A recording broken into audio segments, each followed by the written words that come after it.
الظالمين إلهي ظالمين تواطميا وواكطميا توحيدك ورقبتها إلهي كعصبا warjoojiya heesaha iyo cajalooyinka aad maqrib walba wadataan oo aad kala amaahsanaysaan ood kala qaadanaysaan ood soo ijaaranaysaan joojiya oo ilaahay ka cabsada gabar ayaa jiri jirtay aad iyo aad heesaha u jeclaan jirtay mar walba heesaha ayay dhegaysan jirtay mar walba heesaha ayay samaysataa waxay saarataa cajalooyinka heesaha fanaan ma jira ilaa way xifdisay magaciisa iyo meesha uu ka yimid iyo goorta uu curintaa iyo waxyaabahaa sameeyey hees ma jirta ilaa laxankeeday taqaanaa waxyaabaha iyo sida looga laxmiyo ayay taqaanaa dhammaan aad iyo aad ayay u jeclaan jirtay kushiinka markay ku jirta ama madbaqa ayay heesaha qaadaa ama daarataa guriga markay xaaqaysay samaysaa waa in badan oo gabdhaheena ka mida sida ay maanta yeelaan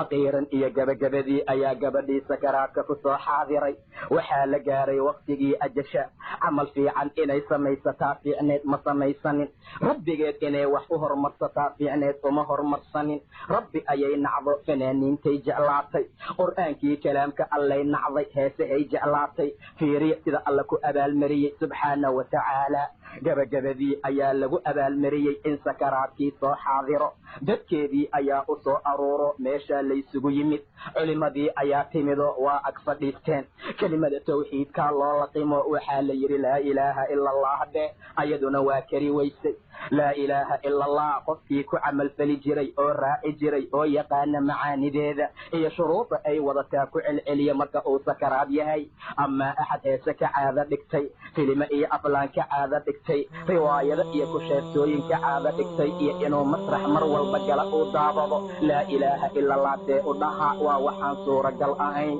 gabadhii waa sakaraad oo nafteedaa la soo aruuriyey jilbahaa laysugu keeno waa laga soo qaaday ma kari karta inay rikoor dambe heese ku dhegaysato ma awoodi karta inay mar dambe baxda ay siidiyaha ka soo qaadato cajalooyin heesa ah maanta wixii ka dambaysa adduunkay ka rawaxaysaa aakhiray u socotaa maanta wixii ka dambeeya rabbigeed hortiisaa la geynaa maanta wixii ka dambeeya dhibaato fara badan ayay la kulmi doontaa laa ilaaha ila allah dheh ayaa la yidhi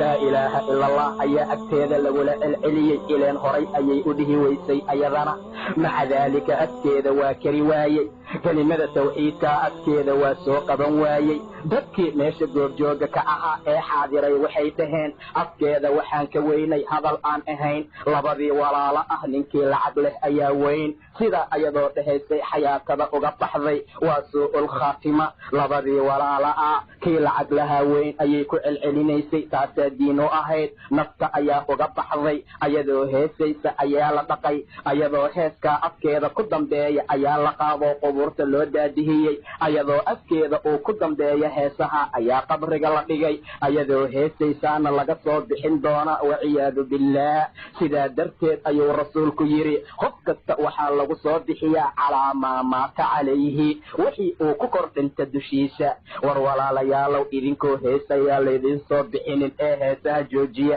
qalbi madoobaad ayuu leeyahay qalbiga diin alle iyo heese islama galaan ee aad iyo aad u dadaala oo rabbigiin ka cabsada ilaahay asagoo noo tilmaamaya khatiirada iyo khatarta heesaha ay leeyihiin dhibka iyo mashaakilka heesaha ay leeyihiin iyo sida uu nooga digayo fiiriya allah subxaana